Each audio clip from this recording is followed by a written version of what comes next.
Hello students, आज हम कुछ स्पेशल फंक्शंस के बारे में पढ़ने वाले हैं।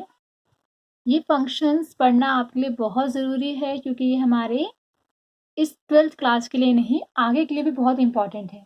ठीक है, नॉर्मल जो हमें फंक्शंस दिए होते हैं उन्हें 1 1 ऑन 2 प्रूव करना बहुत आसान होता है। आगे भी हम डिफरेंशिएबिलिटी, कॉन्टिन्यूटी ये सब सीखेंगे, लिमिट निकालना सीखेंगे, ये सब बहुत ईजी है। ये कुछ स्पेशल टाइप के फंक्शंस हैं, अगर आप ये भी सीख जाएंगे तो उसके बाद ये सारे क्वेश्चंस आपके लिए बहुत इजी हो जाएंगे। ठीक है, तो इन फंक्शंस को हम पहले पढ़ लेते हैं, इसके बाद इन पर हम क्वेश्चंस करेंगे। ठीक है, तो फर्स्ट है हमारा मॉड्यूलस फंक्शन। मॉड्यूलस फंक्शन, ठीक है, ये फंक्शन पढ़ना मैंने बता रही हूँ आपको, ये बहुत ज़रूरी है क्योंकि हमारे यहाँ तो काम आएगा ही आएगा, साथ में पूरी कैलकुलस में हमारा ये काम आएगा। ठीक है, ये बार बार आपका वर्ड यूज़ होगा और यही वो क्वेश्चंस होते हैं जहाँ बच्चे अटकते हैं, तो इसलिए इन फंक्शंस के बारे में आप अच्छे से पढ़ लीजिए।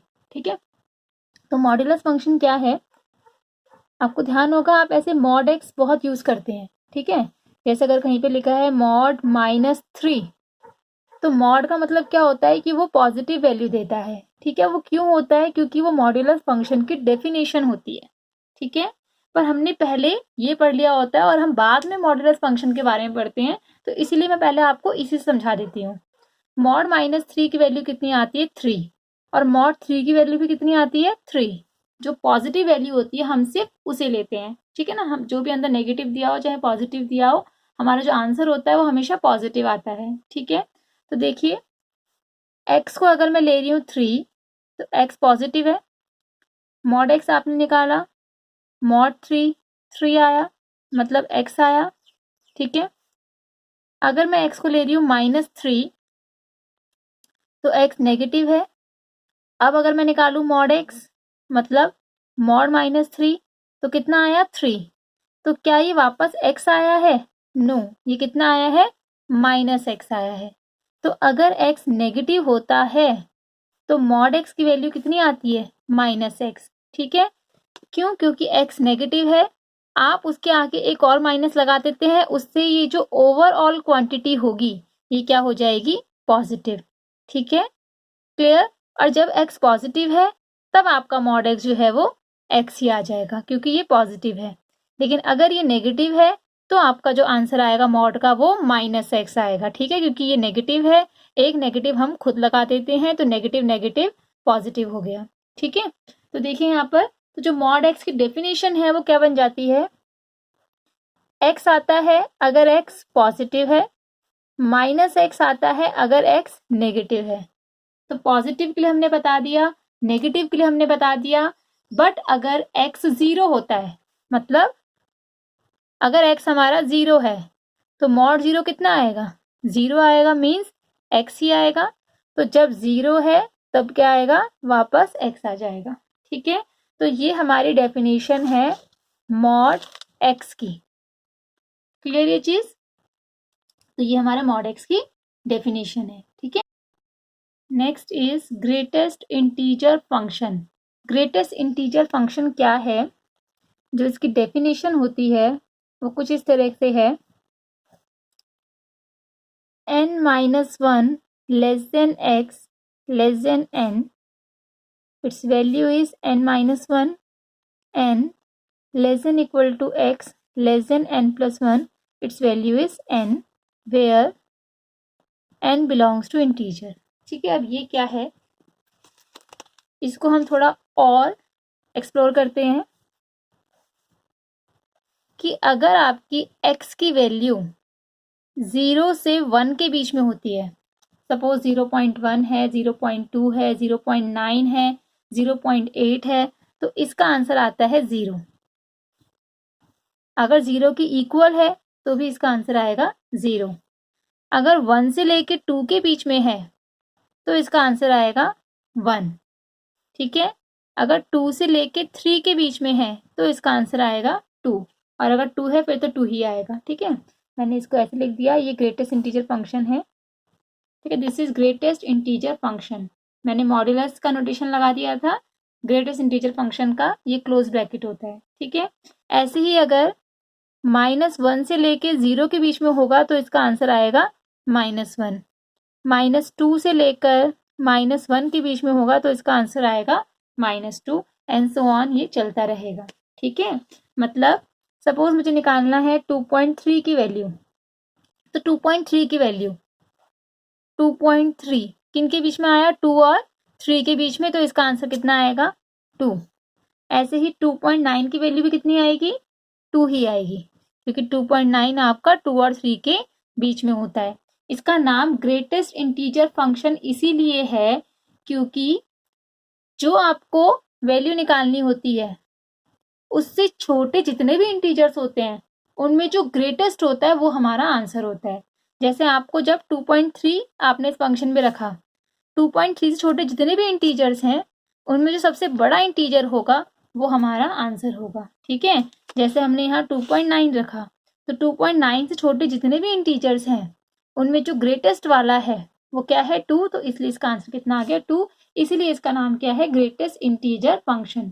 क्लियर, तो एक हमने पढ़ लिया मॉड्यूलस फंक्शन, एक हमने पढ़ लिया ग्रेटेस्ट इंटीजर फंक्शन। ये कैसे वर्क करते हैं आपने देख लिए हैं। मॉड्यूलस हमेशा पॉजिटिव वैल्यू देता है, ग्रेटेस्ट इंटीजर फंक्शन हमेशा इंटीजर देता है, आप चाहे जिस मर्जी की वैल्यू निकालें। ठीक है, एक बार दोबारा इसका एग्जाम्पल बता देती हूँ।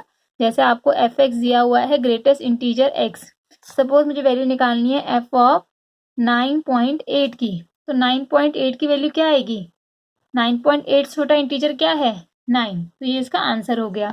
ऐसे अगर मुझे वैल्यू निकालनी है 1.7 की तो कितनी आएगी 1।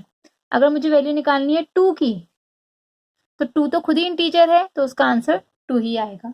तो जो ग्रेटेस्ट इंटीजर फंक्शन होते हैं वो हमेशा आपको क्या आंसर देंगे, वो हमेशा आपको इंटीजर्स आंसर देंगे। ठीक है, तो जो भी ग्रेटेस्ट इंटीजर फंक्शंस के टारगेट्स होंगे, जो भी इसकी रेंज होगी वो हमेशा क्या आएगी, इंटीजर आएगी। क्लियर, इंटीजर के अलावा और कोई नंबर आ ही नहीं सकता क्योंकि इसकी डेफिनेशन ही वही है। ठीक है, तो हमेशा क्या आंसर्स आएंगे, इंटीजर आएंगे। और मॉड्यूलस फंक्शन में हमेशा क्या आंसर्स आएंगे, पॉजिटिव नंबर हमेशा आंसर आएंगे, पॉजिटिव या फिर 0, नेगेटिव कभी आंसर नहीं आ सकता। क्लियर, तो अब जो क्वेश्चन है, क्वेश्चन करते हैं हम। एक्सरसाइज 1.2 हम कर रहे थे लास्ट टाइम, उसके हमने फर्स्ट क्वेश्चन सेकंड क्वेश्चन कर लिया था। थर्ड क्वेश्चन पे हम आते हैं। Question number third is prove that the greatest integer function f from R to R, real number to real number. ठीक है, domain is real number, codomain is also real number, given by f x equals to greatest integer x is neither 1 nor on 2, where greatest integer x denotes the greatest integer less than or equal to x। यहाँ पर वो आपको इसकी definition explain कर रहा है जो मैं आपको ऑलरेडी एक्सप्लेन कर चुकी हूँ। आपको शो क्या करना है, this is neither 1 nor on 2, ना ही 1 है ना ही on 2 है। तो जब हमें डिसप्रूव करना होता है, जैसे हमें यहाँ प्रूव करना है कि 1 नहीं है, मतलब 1 को डिसप्रूव करना है, ऐसे ही on 2 नहीं है, मतलब on 2 को भी डिसप्रूव करना है। तो जब हमें डिसप्रूव करना होता है तो बस हमें एग्जाम्पल देने होते हैं। अगर आप एक भी एग्जाम्पल दे देंगे डिसप्रूव करने के लिए तो आपका आंसर करेक्ट होगा। ठीक है, तो कर देते हैं इसको। फंक्शन आपका ये है, आपको शो करना है 1 नहीं है। तो मैंने आपको बताया था कि अगर आपके दो एलिमेंट की एक ही इमेज हो जाए तो 1 नहीं होगा। ठीक है, यहाँ डोमेन रियल नंबर है, को डोमेन भी रियल नंबर है। तो अगर आप 2.1 की इमेज निकालेंगे, 2.1 कितना आएगा 2 आएगा। 2.6 की इमेज निकालेंगे वो भी कितनी आएगी 2 आएगी। तो ये तो 2 1 हो गया। ठीक है, और ये 2 1 भी क्या है, ये मैनी 1 है। आप 2.11 की इमेज निकालेंगे वो भी 2 आएगी, आप 2.7 की इमेज निकालेंगे वो भी 2 आएगी। ठीक है, तो ये 1 नहीं है, दिस फंक्शन इज मैनी 1, और you can say this function is not 1 नहीं है। तो हमने एक एग्जाम्पल इनको दे दिया, डायग्राम से दिखा भी दिया। क्लियर, अब हमें शो करना है कि ये ऑन टू नहीं है। ऑन टू के लिए क्या होता है, ऑन टू का मतलब है अगर ये डोमेन ये को डोमेन है तो हर एलिमेंट की यहाँ प्री इमेज मिलनी चाहिए। ठीक है, क्लियर, यही मतलब होता है इसका। पर आप अगर देखिए इस फंक्शन को, इस फंक्शन में हम जब भी इमेजेस निकालेंगे वो इमेजेस हमेशा क्या आएंगे, इंटीजर्स आएंगे। आप किसी की भी इमेजेस निकालिए, हमेशा इंटीजर ही आंसर आएगा। आप 2.1 की निकालेंगे 2 ही आएगा, 2 की निकालेंगे 2 ही आएगा। तो जब भी आप किसी भी नंबर की इमेज निकालेंगे वो इंटीजर आएंगे। तो इसका मतलब जो यहाँ पे नॉन इंटीजर हैं उनके लिए कोई प्री इमेज यहाँ पर एग्जिस्ट नहीं करती। क्लियर? नॉन इंटीजर के लिए यहाँ पर कोई प्री इमेज नहीं है, तो इसका मतलब ये फंक्शन ऑन टू नहीं है। ठीक है, तो इसको आप ऐसे भी लिख सकते हैं कि जो इसकी रेंज बनेगी वो क्या बनेगी, इंटीजर बनेगी बस। ठीक है ना, रेंज मतलब जो हमारे टारगेट्स बनेंगे वो सिर्फ क्या बनेंगे, इंटीजर। तो जो बाहर नॉन इंटीजर हैं वो तो खाली रह गए, उनकी कोई प्री इमेज क्योंकि है ही नहीं, तो इसका मतलब ये फंक्शन ऑन टू नहीं है। ठीक है, तो जो इसकी रेंज है वो z आ रही है, जबकि कोडोमेन क्या है, पूरी की पूरी रियल नंबर है, तो दोनों इक्वल तो नहीं है ना। कोडोमेन और रेंज सेम होनी चाहिए, जो कि नहीं है, इसका मतलब फंक्शन नॉट ऑन टू है। ठीक है, समझ में आ गया होगा।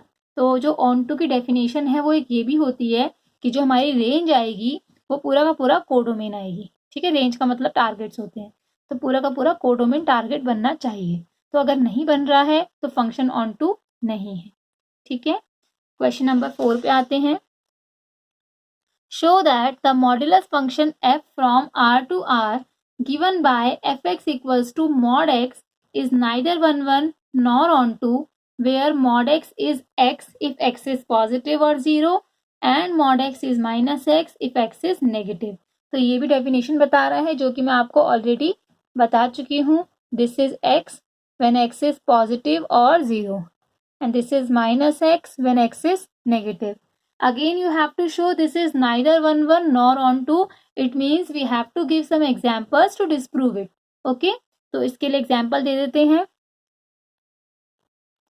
नाइदर 1 तो सेम चीज, अगर यहाँ पर किन्हीं दो एलिमेंट की सेम इमेज आ जाए तो ये फंक्शन 1 नहीं रहेगा।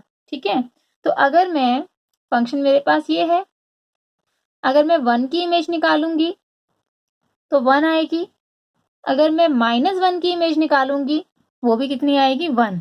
तो -1 और 1 दोनों की इमेज कितनी है, 1। तो it means this function is not 1 ये 2 फंक्शन है, इसमें दो की सेम इमेज आएगी, नेगेटिव की और पॉजिटिव की एक ही इमेज आएगी। ठीक है, अब हमें शो करना है this is not on to.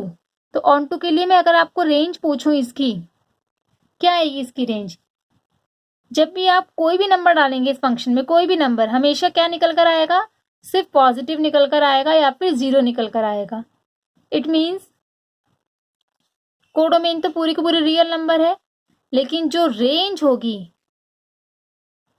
वो सिर्फ क्या निकल कर आएगा, पॉजिटिव रियल नंबर निकल कर आएगा या फिर 0 निकल कर आ सकता है। यहाँ पर -1, -2, -3 इन सब के लिए यहाँ पे कोई प्री इमेज नहीं है ना।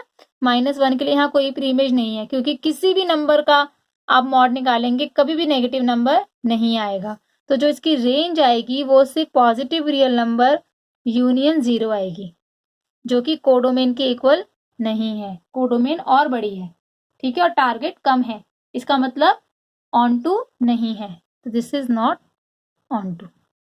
तो ये दो फंक्शंस हमने पढ़ लिए, दोनों स्पेशल फंक्शंस थे, ये ना ही 1 होते हैं ना ही ऑन टू होते हैं, greatest integer x and modulus x। ठीक है, एक फंक्शन और है, वो भी स्पेशल फंक्शन है, signum function.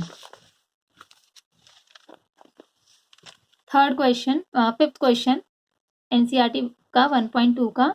Show that the signum function f from r to r given by fx equals to 1 if x is positive, 0 if x is equal to 0, -1 if x is negative is neither 1 nor on to। Same question, ना ही 1 है ना ही on to है, आपको show करना है, तो कर देते हैं इसको शो। तो पहले तो आप सिग्नम फंक्शन को समझ लीजिए, वो कैसा फंक्शन है। उस फंक्शन के सिर्फ 3 टारगेट्स हैं, 1, 0, -1। ठीक है, इस फंक्शन के सिर्फ 3 ही टारगेट हैं, रियल टू रियल जा रहा है। 0 की इमेज क्या है, 0। जब x 0 है तो fx का आंसर क्या है, 0। इसका मतलब 0 की इमेज क्या है, 0। जब x पॉजिटिव है तो fx का आंसर कितना है, 1। इसका मतलब जितने भी पॉजिटिव रियल नंबर होंगे, इसमें जितने भी पॉजिटिव रियल नंबर होंगे उन सबका आंसर क्या आएगा, 1 आएगा। और जितने भी इसमें नेगेटिव रियल नंबर होंगे उनका आंसर क्या आएगा? -1। तो इन सब की इमेज 1 है, इसकी इमेज 0 है, इसकी इमेज -1 है, इसके अलावा और कोई नंबर नहीं बचते। ठीक है ना? इसका डायग्राम ऐसे की बजाय ज्यादा अप्रोप्रिएट डायग्राम क्या होगा? ये 3 पार्ट्स में डिवाइड कर दिया है, positive real number, 0, negative real number. ठीक है? इन सब के आंसर्स क्या है? 1, इसका आंसर 0, इन सब के आंसर क्या है? -1। क्लियर? ज्यादा सही डायग्राम ये लग रहा है क्योंकि मैंने इस पूरे रियल नंबर को 3 पार्ट्स में डिवाइड कर दिया। ठीक है? तो अब आपको शो करना है 1 1 नहीं है, तो ऑब्वियसली ये 1 1 नहीं है क्योंकि पॉजिटिव रियल नंबर इतने सारे हैं, इन सब की इमेज क्या है? 1। तो मैनी 1 फंक्शन हो गया। ठीक है? अगर आप 2 की इमेज निकालोगे, 2 पॉजिटिव है तो 2 की इमेज कितनी आएगी? 1। अगर आप 3 की इमेज निकालोगे वो भी कितनी आएगी? 1। आप 4 की इमेज निकालोगे वो भी कितनी आएगी? 1। This is not 1 1। ठीक है ना? 1 की इमेज भी 1 आ रही है, 2 की इमेज भी 1 आ रही है, 3 की इमेज भी 1 आ रही है, सारे पॉजिटिव रियल नंबर की एक ही इमेज आ रही है, तो ये तो मैनी 1 हो गया, ये सब एक पे जा रहे हैं। ठीक है? नेक्स्ट आपको शो करना है this is not onto, तो अगेन सेम थिंग, रेंज निकाल लेते हैं। रेंज मतलब टारगेट्स, टारगेट कौन कौन बन रहा है? -1, 0, 1, तो यही रेंज है बस, और कोई तो आएगा ही नहीं। 2, 3, 4, 5 वो कभी रेंज में आएंगे ही नहीं, जबकि कोडोमेन कितनी है? रियल नंबर, तो रेंज और कोडोमेन इक्वल नहीं है, therefore this is not onto, तो ये फंक्शन ऑन टू भी नहीं है। ठीक है? तो जब भी हमें शो करना है this is not onto, हम दिखा सकते हैं कि रेंज में कुछ ही एलिमेंट्स आ रहे हैं और कोडोमेन जबकि इतनी बड़ी है। ठीक है? मतलब रेंज और कोडोमेन अगर इक्वल नहीं है तो फंक्शन ऑन टू नहीं है। ठीक है? तो आज के लिए इतना इनफ है, बाकी हम नेक्स्ट क्लास में करेंगे। Thank you.